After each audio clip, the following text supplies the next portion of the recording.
On l'accuse d'être un tueur en série qui utiliserait certains aliments pour commettre ses crimes.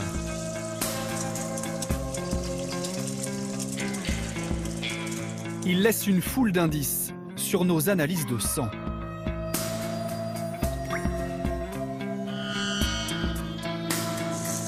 Cet ennemi que tout le monde traque,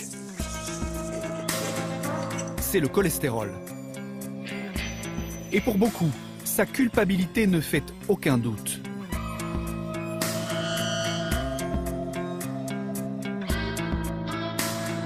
Pourtant, en menant l'enquête, nous avons découvert une toute autre vérité.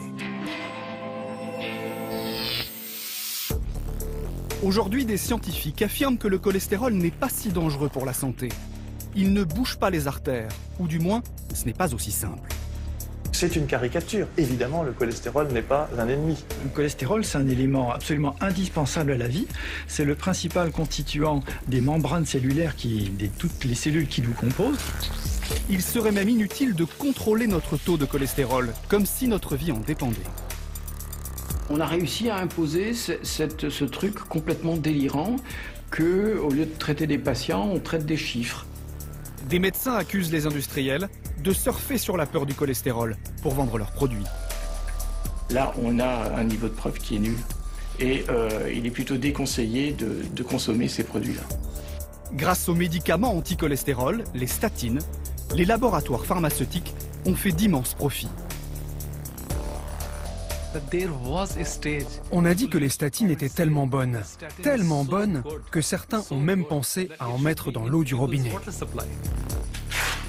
Mais l'efficacité des statines est aujourd'hui remise en question et de nombreux patients souffrent d'effets indésirables. On n'imagine pas qu'un traitement qui est censé vous soigner vous démolisse. Moi, je vous le dis, ces médicaments sont inutiles, inefficaces, et ils sont très toxiques.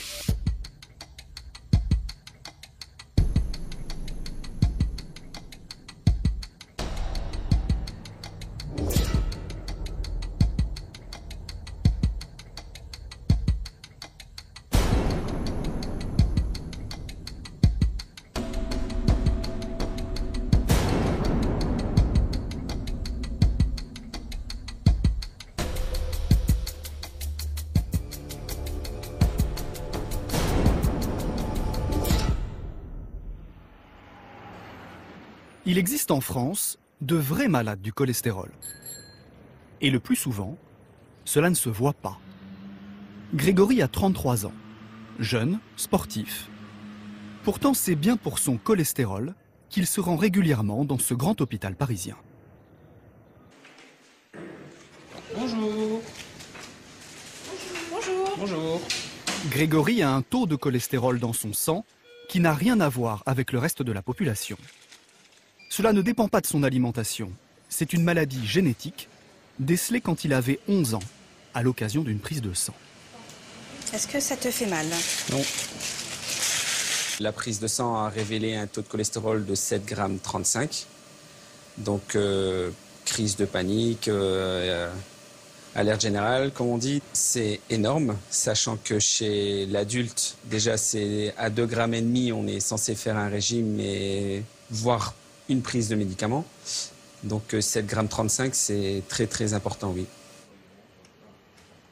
Alors c'est parti. Le jeune homme est traité grâce à cette machine. Elle filtre son sang et le débarrasse du cholestérol. Le but, c'est qu'il ressorte de l'hôpital avec un taux de cholestérol normal. Bonjour, monsieur Grégory, le maire. Ça va? Ça va bien, et vous? Ouais. Beaucoup de Français pensent que dans leur famille, on a trop de cholestérol. Le cas de Grégory et des patients de ce service est très différent. Ils souffrent d'un véritable dysfonctionnement du métabolisme. Contrairement au reste de la population, le cholestérol présent dans leur sang n'est jamais absorbé par leurs cellules.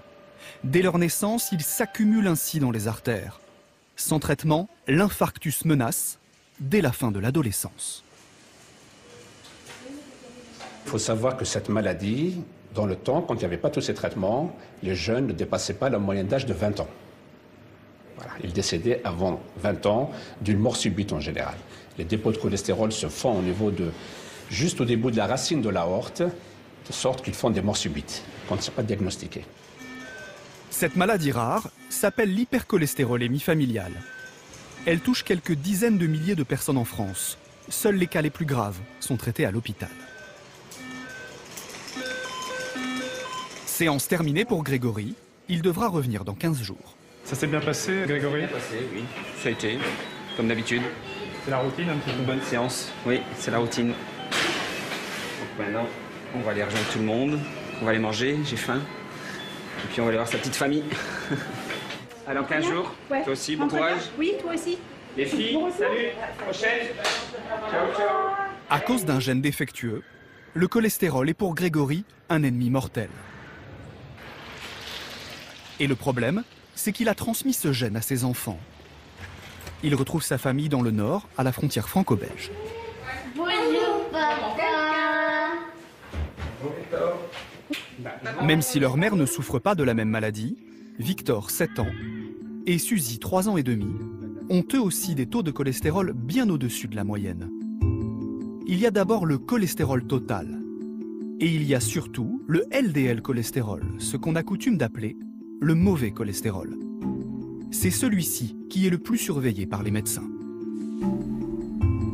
En fait, à Suzy, donc on a fait une première prise de sang en mai de l'année passée. Et donc, en fait, on avait un cholestérol total de 2,72 g.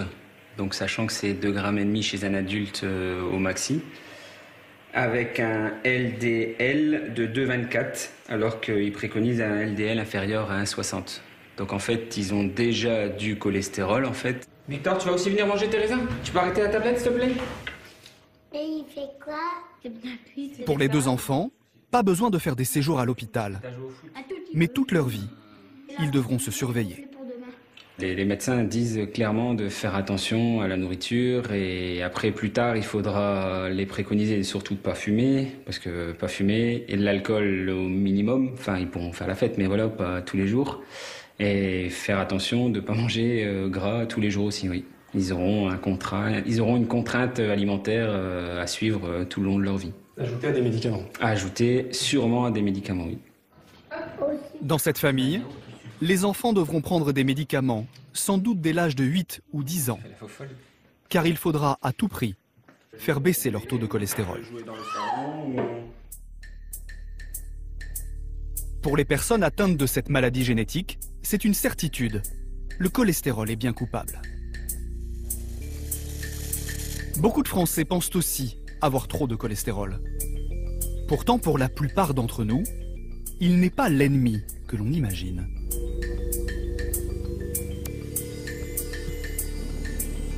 Pour savoir ce qu'est vraiment le cholestérol, nous sommes allés voir l'un des plus grands experts français des lipides. Malgré sa stature longiligne, le professeur Philippe Legrand est un spécialiste du gras. Il est toujours un peu amusé des clichés sur le cholestérol. Cette molécule montrée du doigt nous est en fait absolument indispensable. Bien au-delà de ce que nous mangeons, nous fabriquons nous-mêmes notre cholestérol. Le cholestérol, il est partout. Toutes les cellules de l'organisme sont capables d'en fabriquer parce que toutes en ont besoin. Donc il est dans les structures mêmes des cellules. Ses fonctions sont indispensables à la vie, comme à la base, structure des membranes cellulaires. Sans cholestérol, il n'y a pas de membrane, donc il n'y a pas de cellules. Ça, c'est la première chose. La deuxième fonction, encore plus spécifique, c'est tout ce qui est à la base des hormones qui portent son nom, donc les hormones stéroïdes, qui viennent du mot stérol. Et en particulier, ce qui est le plus connu, c'est tout ce qui correspond aux hormones sexuelles, au développement des gonades chez les animaux. Et puis la troisième fonction, c'est une fonction qu'on trouve dans la bile, c'est-à-dire il est à la base des petites molécules qui nous permettent de digérer les lipides, c'est ce qu'on appelle les sels biliaires. Bref, sans cholestérol, pas de digestion possible, pas de reproduction. Et toutes les cellules de notre corps seraient condamnées. Si on n'a pas de cholestérol dans nos cellules, oui, on meurt. C'est-à-dire qu'on ne survivra pas. Le cholestérol est donc un allié de notre organisme. Mais depuis des décennies, on nous dit qu'en excès dans notre sang, il serait responsable des accidents cardiovasculaires. La traque de cet ennemi invisible a débuté il y a un peu plus de 60 ans, aux États-Unis.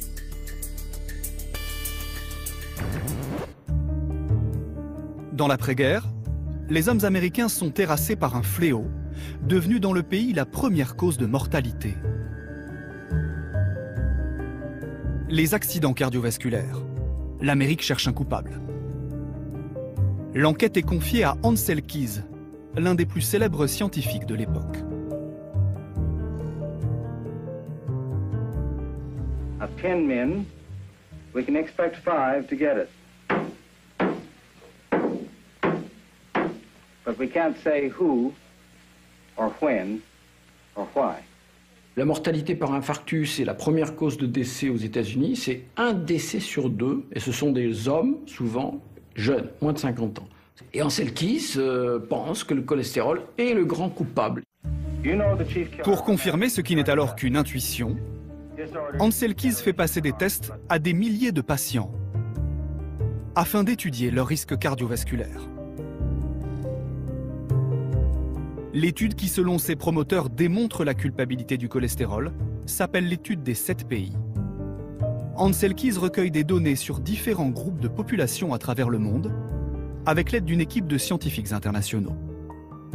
Et donc il va leur demander des choses très très simples, il va leur demander des statistiques concernant la mortalité cardiovasculaire dans chacun de leurs pays, et il va leur demander sur des cohortes représentatives de chaque pays et de mesurer le cholestérol moyen. Voilà. Et ensuite il fait une courbe, en bas le cholestérol, en ordonnée la mortalité cardiovasculaire. Ce qu'Ancel Keys veut démontrer, c'est qu'un cholestérol élevé provoque des maladies cardiovasculaires. En apparence, la théorie fonctionne. Les Finlandais sont ceux qui ont le taux de cholestérol le plus élevé. Ce sont eux aussi qui meurent le plus d'accidents cardiovasculaires. Des accidents que les Grecs, à l'inverse, connaissent très peu. Et ils ont justement un taux de cholestérol très bas. Toutes les populations semblent bien alignées le long de la droite tracée par Ancel Keys. Mais aujourd'hui, des scientifiques remettent en cause cette théorie. Car on a découvert il y a quelques années des éléments très embarrassants dans les archives du chercheur américain. Des données qu'Ancel Keys avait soigneusement laissées de côté. Au départ, il n'y avait pas 7 pays, mais une vingtaine. Les pays oubliés ne collaient pas avec la démonstration du chercheur américain. La Suisse, l'Allemagne ou la France ont par exemple des taux de cholestérol très élevés et une mortalité cardiovasculaire très faible. Les Français, à l'époque, ils avaient une mortalité cardiovasculaire qui était très basse, avec le même niveau de cholestérol que les Finlandais, qui avaient un niveau de mortalité cardiovasculaire très élevé. Comment voulez-vous faire une droite avec 2 points extrêmes? C'est impossible, voilà. Certains disent même que quand il a étudié la Grèce, comme un des pays très, très bénéfiques, il l'a fait pendant le carême pour être sûr que ce soit bien homogène, quoi. Donc, mais bon, les petites histoires de la science ont aussi leur côté un peu humoristique. Donc ça devait quand même pas être un tendre et il devait aimer avoir raison et raison définitivement contre tout le monde. Moi, qu'on puisse dire avec le recul, c'est que c'était pas de la grande finesse. Donc l'étude des 7 pays est une étude typiquement falsifiée qu'il faut mettre à la poubelle. Le lien entre taux de cholestérol élevé et maladie cardiovasculaire n'est donc pas automatique. Mais à l'époque, le mal est fait, le coupable semble tout trouver et la peur s'installe, aux États-Unis comme en France. Oh, j'ai fait quelque chose de très vilain, je crois bien, qu'il y a dans le sang, je sais pas où. C'est une maladie du sang, du cœur, je sais pas quoi, quelque chose comme ça, quoi. C'est un dépôt qui se forme dans les artères. Oh ben ça, je crois que j'en ai. Ça, je crois que j'en ai. Ah, mais c'est très grave, oui, parce que je ne sais pas au juste ce que c'est, mais je sais que c'est grave. Aujourd'hui encore, voici l'idée la plus répandue sur le cholestérol. Cette substance grasse boucherait nos artères, comparée à de la plomberie dans ce message publicitaire.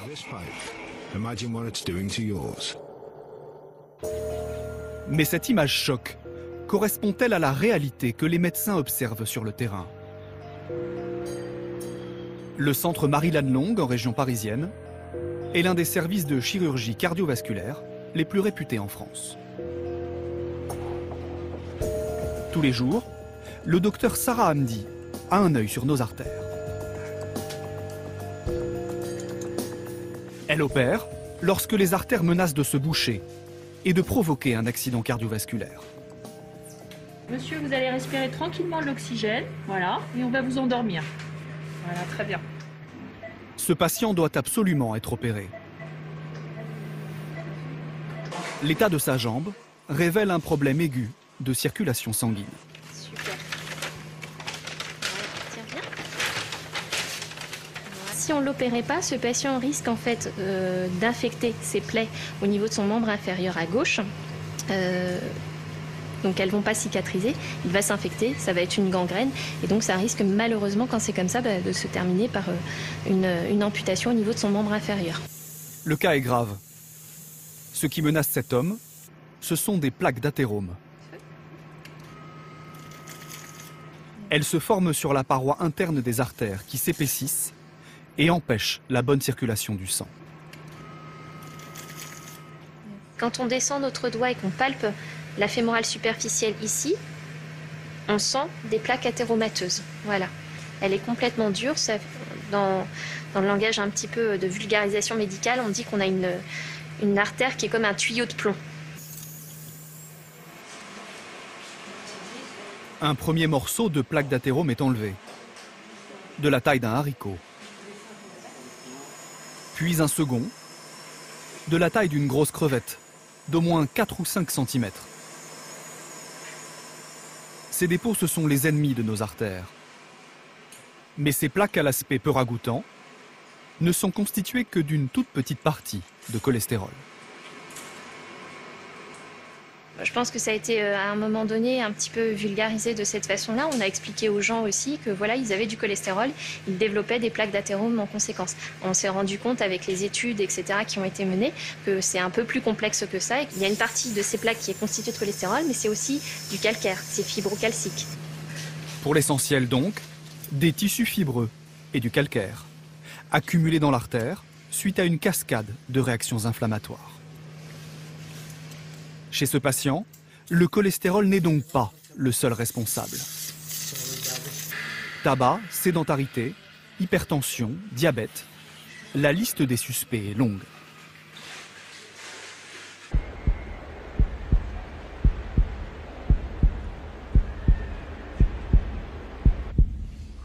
On souffle bien.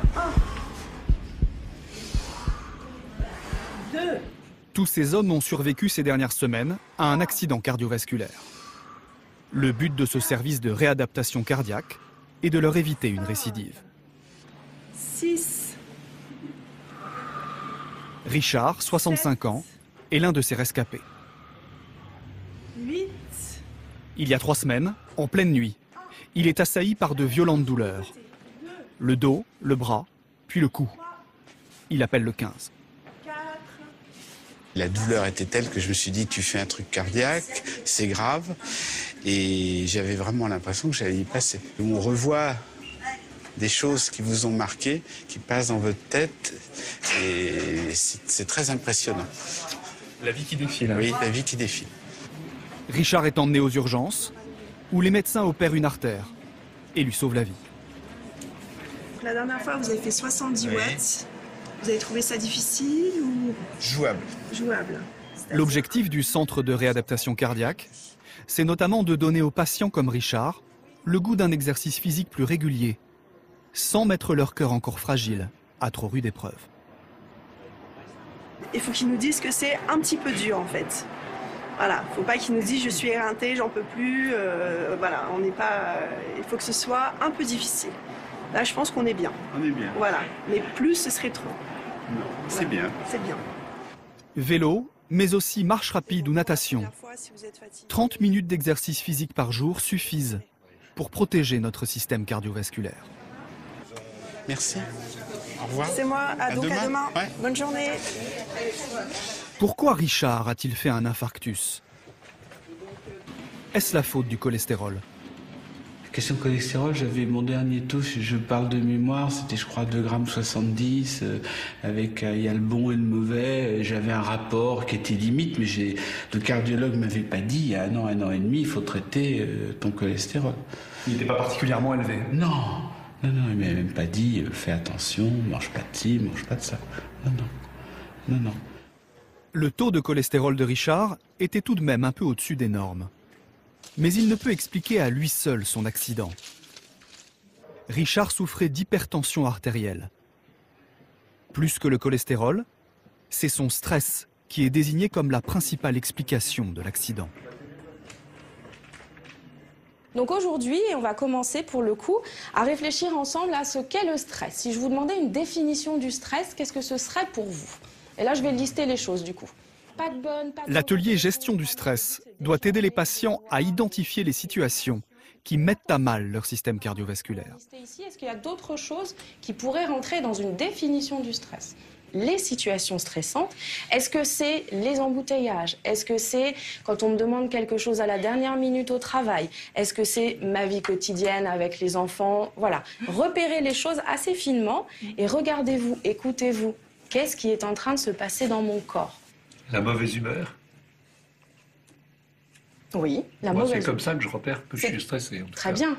Donc vous savez que quand vous êtes de mauvaise humeur, Ah oui, oui, je suis stressé. eh ben, ça, c'est déjà une stratégie qui est adaptée. Vous voyez, de savoir que quand il se passe quelque chose en vous, ça reflète du stress, du coup. Si on devait donner une définition du Quand les stress, situations de stress se présentent, Richard et les autres patients doivent prendre du recul. et psychologique de votre organisme. Si vous me arrivez en me hurlant dessus, en me disant tu n'as pas fait ci, tu devais le faire, et c'est insupportable, etc., ça me tétanise. Et là, je suis dans une situation de mauvais stress. Le pouls va être rapide, je vais un peu transpirer, et il va falloir respirer. En 4 semaines, l'équipe médicale tente de changer en profondeur les habitudes de vie. Installez-vous, je prends votre dossier. Le cholestérol est ici considéré comme un facteur de risque. Mais c'est un élément parmi d'autres surveillé par les médecins. Et en particulier du cholestérol qui vous inquiète et qui vous pose problème. Il y a le cholestérol, mais il y a aussi le diabète, il y a la sédentarité, très important, il y a le surpoids et il y a le tabac. L'hypertension artérielle, le stress, tout ça, ce sont des facteurs de risque. Le cholestérol n'en est qu'un. Alors faut-il s'alarmer s'il est élevé? C'est dans beaucoup de cas le signe que quelque chose ne va pas dans notre organisme. Mais ce n'est pas synonyme de maladie. Ce qu'il faut dire clairement, c'est que ce n'est pas un poison. Or, la perception de la société sur les 30 dernières années, c'était le cholestérol est un poison. C'est-à-dire qu'il y a des gens dont le cholestérol est tout à fait normal, mais ils ont quand même un accident cardiovasculaire parce qu'ils ont des antécédents familiaux, parce qu'ils fument, parce qu'ils sont hypertendus, parce qu'ils ont du diabète, pour d'autres choses encore. Et puis à l'inverse, il y a des gens qui ont beaucoup de cholestérol et qui se portent très bien. Donc il faut bien voir que le cholestérol, ce n'est qu'un des facteurs de risque cardiovasculaire. En termes de biochimie et de physiologie, ce qu'on dit souvent, c'est que c'est un marqueur de quoi? D'une surcharge de l'alimentation. Et sur une vie de 60-70 ans, plus il y aura eu d'excès, plus l'incident arrivera tôt. Mais le malheureux cholestérol, il n'y est absolument pour rien. Et comme il colle partout, c'est celui qu'on reverra en premier quand il faudra observer ce que devient une artère à moitié bouchée. Le cholestérol qui à lui seul boucherait nos artères, une idée simpliste, aujourd'hui largement dépassée. Pourtant, on nous dit que certains aliments sont mauvais pour notre santé, car ils font monter notre taux de cholestérol. Une peur exploitée par de nombreux industriels, qui ont trouvé là le moyen de nous proposer de nouveaux produits et de faire de la lutte contre le cholestérol un business très lucratif. Les produits anti-cholestérol occupent des rayons entiers de nos supermarchés. En nous aidant à baisser notre taux de cholestérol, ils seraient bénéfiques pour notre santé cardiovasculaire. Ce serait scientifiquement prouvé. Margarine ou yaourt, nous avons voulu savoir ce que valent vraiment ces produits. Nous avons rendez-vous au CHU de Dijon. L'an passé, le professeur Bruno Vergès a conduit une étude très critique sur certains de ces produits. Il s'agit de la dernière trouvaille des industriels, des produits enrichis en stérols végétaux.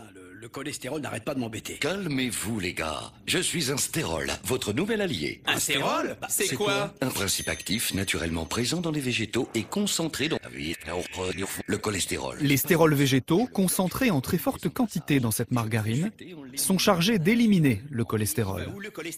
Sur ce point, rien à dire, cela fonctionne.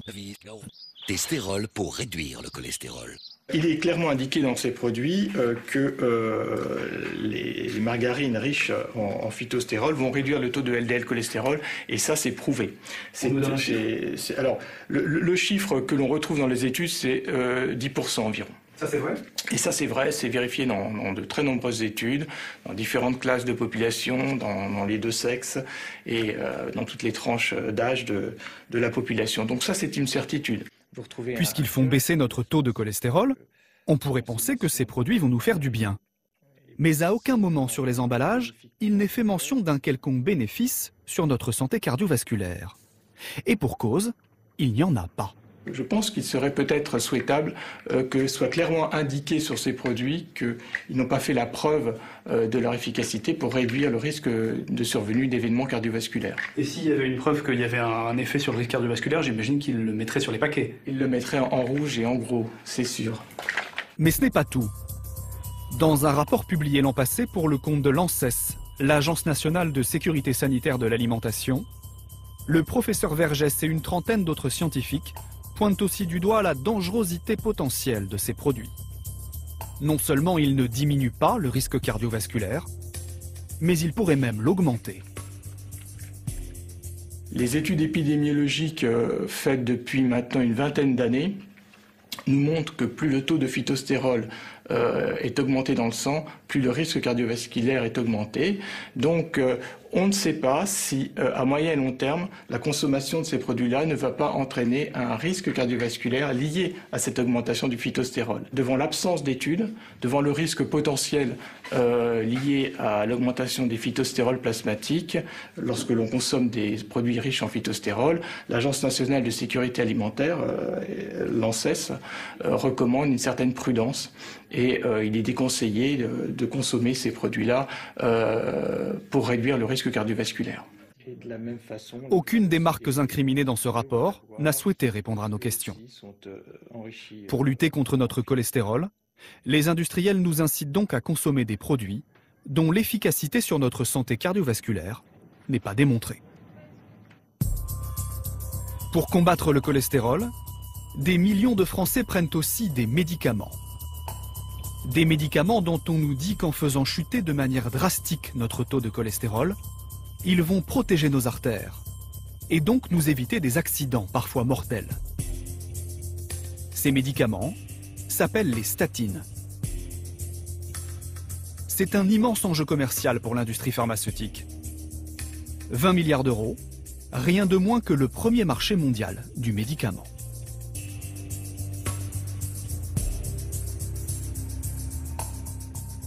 Retour à l'hôpital.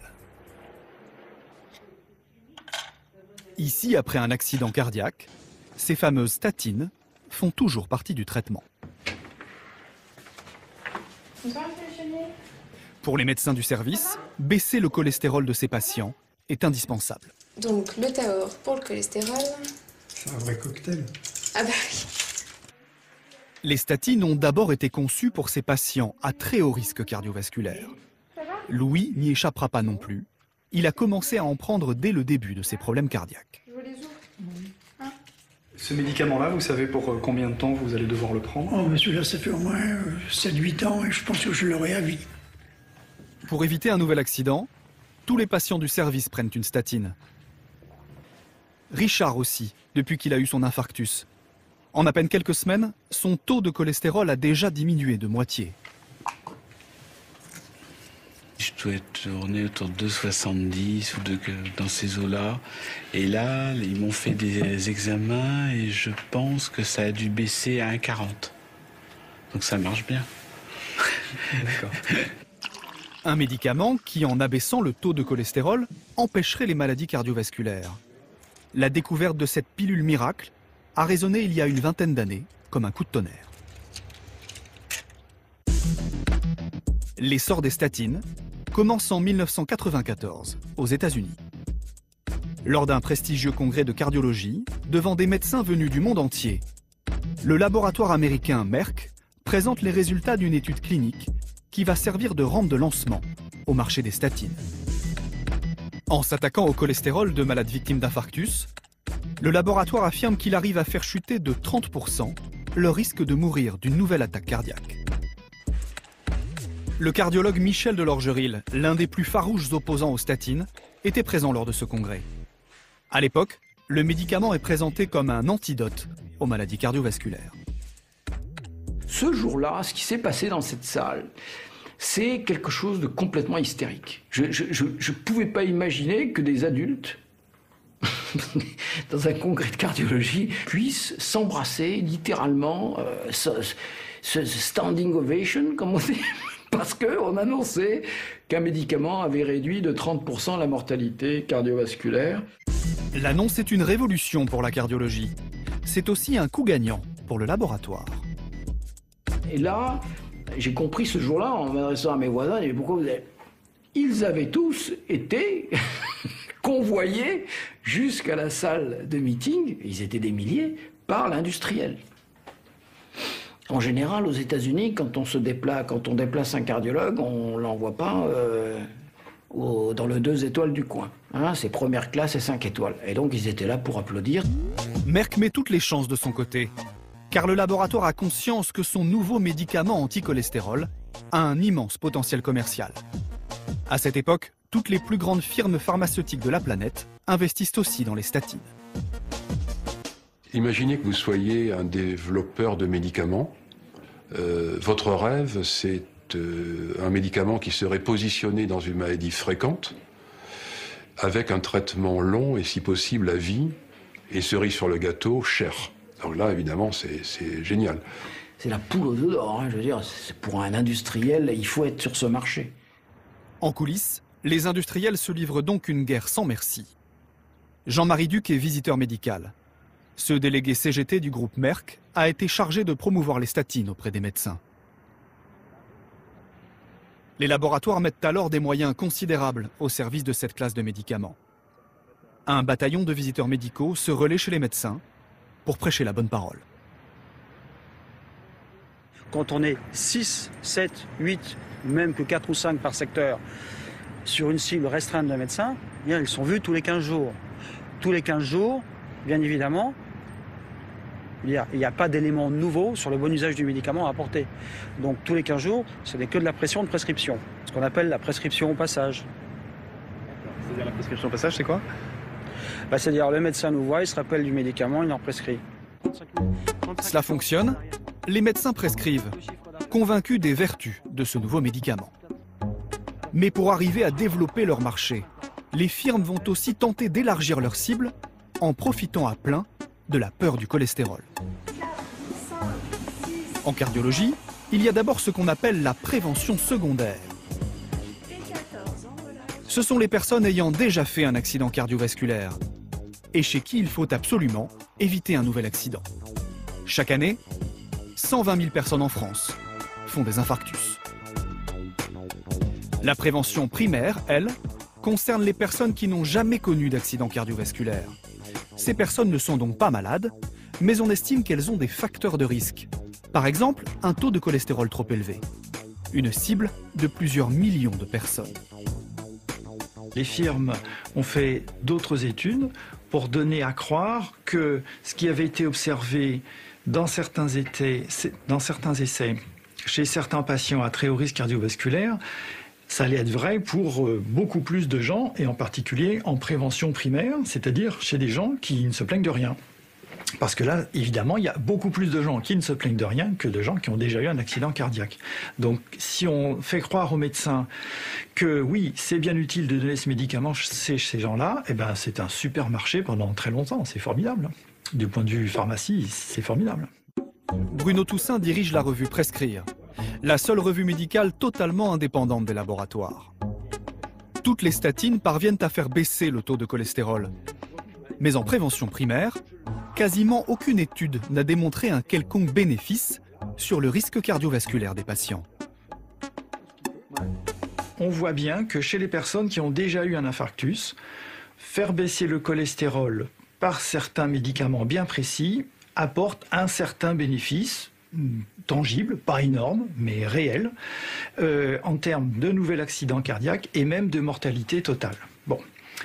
Mais bien sûr que, heureusement, la plupart des gens n'ont pas fait d'infarctus. Et chez les gens en prévention primaire, comme on dit, c'est-à-dire avant les ennuis cardiovasculaires, là, il n'y a pas de preuve que les médicaments soient réellement utiles pour baisser le risque cardiovasculaire et la mortalité. Pourtant, même en l'absence de preuves scientifiques, dans 80% des cas, le traitement est prescrit en prévention primaire, selon les statistiques de l'assurance maladie. Comment les laboratoires ont-ils fait pour qu'autant de patients sans problème cardiovasculaire avéré prennent des statines? La stratégie consiste à influencer les recommandations officielles des autorités sanitaires. Ces recommandations sont destinées aux médecins. Elles définissent des seuils de cholestérol pour savoir quels sont les patients qui doivent prendre des médicaments. Il y a 30 ans, on estimait généralement qu'à plus de 3 grammes par litre de sang, on avait un taux de cholestérol trop élevé. Aujourd'hui, c'est 2 grammes, dont 1,6 de LDL cholestérol. Avec ces nouveaux seuils, un Français sur 3 a désormais un problème de cholestérol. Autant de patients qu'il faudrait potentiellement traiter avec des statines. Dès lors que vous baissez le seuil, c'est-à-dire que vous permettez de plus en plus de gens d'accéder à la prévention, on est facilement sur des millions de personnes qui vont être traitées, et traitées en permanence et sur des dizaines d'années. Donc c'est là où se joue le combat. Vous avez transformé toute une population en une population malade, puisque les gens pensent qu'en ayant un chiffre soi-disant anormal, vous êtes malade. Vous vous rendez compte, le business, c'est fabuleux. Qui établit ces recommandations? Voici les dernières en date en France, publiées par les autorités de santé en 2005. D'éminents professeurs de médecine ont participé à l'élaboration de ces seuils de cholestérol. Le problème, c'est que la plupart d'entre eux travaillent aussi avec les industriels qui commercialisent les médicaments. C'est le cas notamment du président de ce comité d'experts, le professeur Éric Brucker. Des situations caractéristiques de ce qu'on appelle des conflits d'intérêts.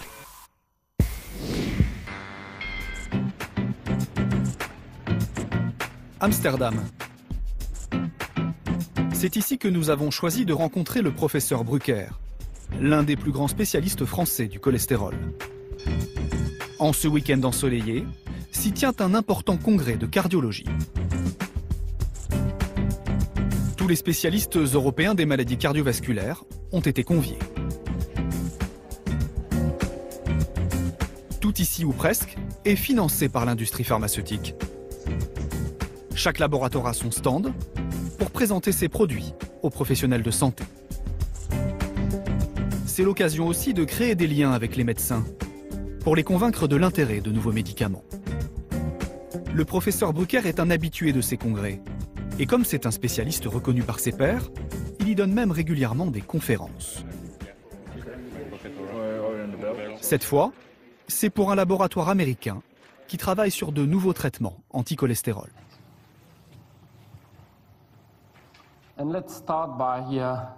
Tout en donnant son avis aux autorités sur les médicaments anti-cholestérol, le professeur Brucker est rémunéré pour des activités de consultant par la plupart des laboratoires qui fabriquent des statines. Des conflits d'intérêts comme celui-là sont aujourd'hui monnaie courante sur tous les marchés importants du médicament. Le plus étonnant, c'est que pour le professeur Brucker, ce n'est en rien un problème, car il assure que si le comité qu'il a présidé a baissé les seuils de cholestérol, cela n'a rien à voir avec ses liens très étroits avec les laboratoires. Le problème pourrait exister si on poussait à l'utilisation des médicaments qui ne sont pas justifiés. Si on pousse à l'utilisation des médicaments et que c'est justifié parce que ça a un effet bénéfique, non, il n'y a pas de problème. Ce qui est extrêmement choquant, quelquefois, c'est qu'on considère que parce qu'un médecin travaille pour l'industrie, il va donner un avis qui va dans le sens de l'industrie. Non, il y a une déontologie dans votre métier comme dans le mien. Et donc moi, je suis extrêmement à l'aise. Oui, je défends la prévention cardiovasculaire et je suis très à l'aise de travailler avec l'industrie parce qu'ils me demandent mon avis et je ne cherche pas à vendre plus de médicaments. Grâce aux décisions de ces experts, les ventes de statines se sont envolées. Mais peu d'entre eux admettent qu'ils s'en sortent. C'est pourtant bien l'objectif de l'industrie quand elle fait appel à eux. Il n'y a pas moyen de faire autrement. Il y en a bien sûr qui sont dans la prestation de service, pour aller à tel congrès, pour parler de ceci ou cela, de telle ou telle façon, ben voilà, c'est tel tarif. Il y a des gens comme ça, c'est clair. Il y en a beaucoup d'autres qui ne sont pas dans ce rapport-là, qui se laissent bercer, qui se laissent flatter, qui se laissent inviter, qui disent non mais je vais faire attention, oui j'ai été invité par le labo, mais je garde mon esprit critique, je vais faire attention, ça n'influencera pas mes décisions. Il y en a plein qui croient ça, et sincèrement, sauf que quand on regarde statistiquement, leurs décisions, leurs prescriptions, ben on voit que oui, ils ont été influencés. Et c'est bien pour ça que les firmes cherchent à les influencer. Et ça fonctionne. Aujourd'hui, 6,4 millions de personnes en France prennent des statines. Cela coûte 1,2 milliard d'euros par an à la sécurité sociale. Car dans bien des cas, donner un médicament anti-cholestérol est une solution de facilité. Une solution rassurante pour le patient et pour le médecin. Les statines, évidemment, elles avaient un boulevard. Enfin, c'est sûr, parce que dans l'opinion, le cholestérol était l'ennemi numéro 1 à abattre, quoi. Alors que quelqu'un qui est sous statine dans une voiture, qui est obèse et qui fume, j'ai envie de lui dire, vous avez d'autres facteurs de risque plus importants, marchez un peu, mangez mieux et arrêtez de fumer. La meilleure des recommandations, bien avant la médication, on est ici sur la prévention population générale, c'est de dire, très schématiquement, peut-être un peu vulgairement, bouffez moins ou bougez plus. La pire des choses, évidemment, c'est de se dire je n'ai pas les moyens de changer son mode de vie, mais je vais quand même lui donner un médicament pour baisser son cholestérol. Ça, c'est tous les jours que les médecins font ça. Je n'arriverai pas à le faire arrêter de fumer, mais pour diminuer son risque, je vais lui donner une statine. Prendre un médicament pour rien ou pour pas grand-chose, cela ne serait pas un problème s'il n'y avait pas d'effets indésirables. Ils sont plus ou moins importants selon les médicaments. Dans le cas des statines, ils peuvent être particulièrement dramatiques. Ce matin, au siège français des laboratoires Bayer, les téléphones n'arrêtaient pas de sonner après le retrait brusque du marché mondial d'une molécule contre l'excès de cholestérol, la cérivastatine, vendue sous deux noms en France, Colsta et Staltor. 2001, les statines font brutalement la une de l'actualité. Une centaine de personnes victimes d'effets secondaires décèdent à travers le monde. Des millions de patients sont inquiets. La recommandation que nous faisons actuellement, c'est d'arrêter le traitement et de consulter votre médecin dans les prochains jours, sans urgence, pour qu'il vous prescrive un traitement de remplacement. Cette nouvelle statine était censée être l'une des plus efficaces du marché. Mais elle a provoqué des effets secondaires catastrophiques sur les muscles et sur les reins. Ils vont donner des doses trop fortes. Et pour montrer qu'ils sont plus efficaces contre le cholestérol, sans avoir jamais démontré qu'il y a un effet sur les maladies cardiovasculaires, bon, et ils vont avoir des accidents, c'est-à-dire des accidents mortels. Très vite, en quelques mois, quelques semestres, on a vu, une fois qu'elle était diffusée largement dans le monde, on a vu se multiplier les accidents musculaires et rénaux graves avec des dizaines de morts. Des statines données à trop forte dose, ça tue. Et là, c'était des lyses musculaires avec blocage des reins, ce qu'on appelle une rhabdomyolyse. Et donc, ils ont eu, en très peu de temps, beaucoup trop de cas, et ils ont paniqué, et ils ont dit, on retire le produit du marché, etc. Cette vague de décès ne s'est jamais reproduite. Mais beaucoup de consommateurs de statines se plaignent toujours de douleurs musculaires. Martine Kornatz a encore du mal à se déplacer. Elle a pourtant arrêté les statines depuis longtemps. Dès qu'il y a une pente qui monte, monter des escaliers, j'irai plus à la Tour Eiffel, monter par les escaliers ou des choses comme ça. Au niveau de mes petits-enfants, ça m'embête parce que je peux pas les soulever, j'ai du mal à les porter. Alors, on trouve d'autres méthodes, quoi, pour... des fois, c'est frustrant. Martine a encore des douleurs, mais ce n'est rien à côté de ce qu'elle a vécu il y a 4 ans, quand il a fallu arrêter le traitement. Ça m'arrivait, quand j'étais fatiguée, je tombais carrément. Je marchais et j'étais par terre. Et donc, en fait, c'est les muscles qui étaient fatigués et qui lâchaient d'un coup. Martine a même passé plusieurs mois en fauteuil roulant. Les statines provoquent des problèmes musculaires chez 5 à 10% des patients. Mais ce qui lui est arrivé est extrêmement rare. Au départ, les médecins n'ont pas compris pourquoi chez elle les effets prenaient une telle ampleur.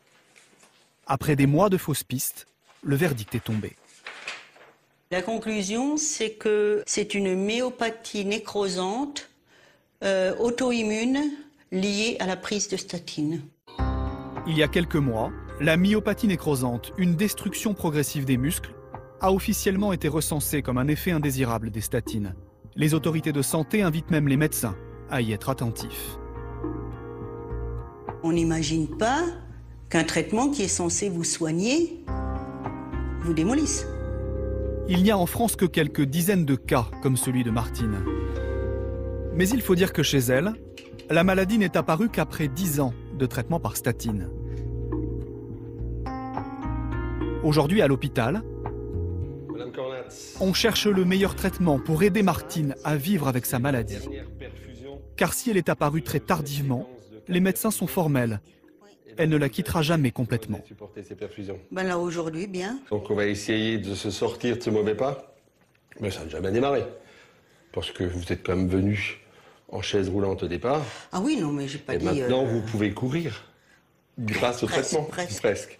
Bon, ceci dit, on ne va pas se débarrasser de cette maladie, ça c'est clair, une fois qu'elle est déclenchée. Hein, ça c'est clair. Mais c'est une maladie un peu exceptionnelle. Donc vous savez qu'on devra prendre des mesures un peu exceptionnelles. On ne va pas vous perdre de vue. Et qu'on va vous suivre à vie. Comme ces cas de myopathie nécrosante, d'autres effets ont été identifiés une vingtaine d'années après l'arrivée sur le marché des premières statines. Dès 2012 aux États-Unis, les autorités de santé reconnaissent la survenue de cas de diabète. Des cas de perte de mémoire ont aussi été recensés officiellement. Aux États-Unis, maintenant, on le dit, quand vous prenez une statine, vous risquez d'avoir des troubles de mémoire. Troubles de mémoire, c'est le trouble cognitif qui démarre l'Alzheimer et toutes les démences. Hein. C'est un truc majeur. Des troubles graves dont personne ne connaît vraiment la fréquence. Le professeur Bernard Bégaud, l'un des plus grands pharmacologues français, réclame depuis des années une étude d'envergure sur les nombreux effets indésirables des statines. Qu'on ne fasse pas d'études pour des médicaments très peu prescrits ou très spécifiques, ça je le conçois, on ne peut pas faire d'études sur tout. Mais qu'on ne le fasse pas pour la classe la plus coûteuse et qui correspond pratiquement, à part les vaccins et le paracétamol, au plus grand nombre de gens traités, je trouve ça inadmissible pour tout dire. Cela fait maintenant plusieurs années que les statines sont au cœur de polémiques sur leur efficacité et leurs effets indésirables. Pour ce médicament vedette de l'industrie pharmaceutique, ce débat a lieu bien sûr à l'échelle mondiale.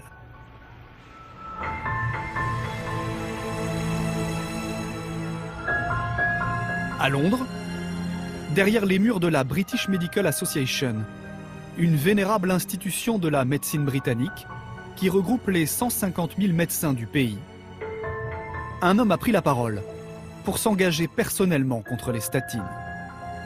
Le docteur Kailash Chand est le numéro 2 de cette institution. Sa particularité, c'est qu'il a lui-même pris des statines. C'est son histoire qu'il a racontée aux Britanniques. Il a lui aussi connu d'importantes douleurs musculaires et des tremblements. Après en avoir longtemps discuté avec son fils, cardiologue, il a pris la décision d'arrêter son traitement.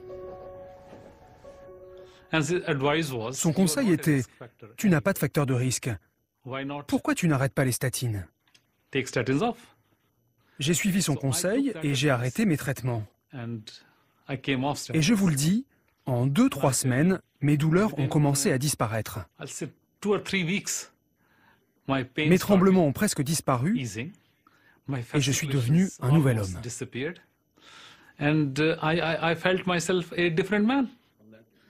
Le docteur Chand n'avait pas de réels problèmes cardiovasculaires. Et comme beaucoup d'autres médecins, il croyait jusque-là aux vertus préventives des statines. Lors des 15 dernières années, les laboratoires pharmaceutiques ont mis tellement d'énergie à exagérer les bénéfices des statines qu'il y a eu un moment où certains ont dit qu'elles étaient tellement bonnes qu'il fallait en mettre dans l'eau du robinet. Ça ne fait pas de mal, ça fera tellement de bien, alors pourquoi tout le monde n'en prendrait pas? Un enthousiasme que ne partage plus du tout ce médecin. Moi, je n'ai jamais dit que pour les gens en prévention secondaire, ceux qui ont eu des accidents cardiovasculaires, il fallait abandonner les statines. Pour eux, c'est important. Mais en prévention primaire, le bénéfice est minuscule s'il y en a un. Mais si les effets secondaires vous gênent dans votre vie quotidienne, alors je crois qu'il n'y a aucun problème à arrêter le traitement.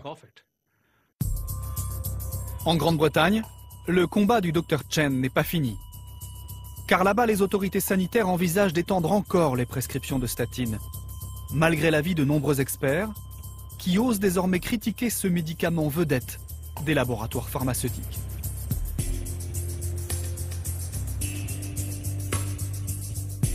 Durant des décennies, la diabolisation du cholestérol a alimenté les peurs et servi les intérêts de nombreux industriels. Mais sa culpabilité repose sur des preuves bien minces et un procès à charge. La réalité est bien moins simple qu'il n'y paraît. Seule une nouvelle enquête scientifique permettrait enfin de déterminer si le cholestérol a une responsabilité dans la survenue des accidents cardiovasculaires.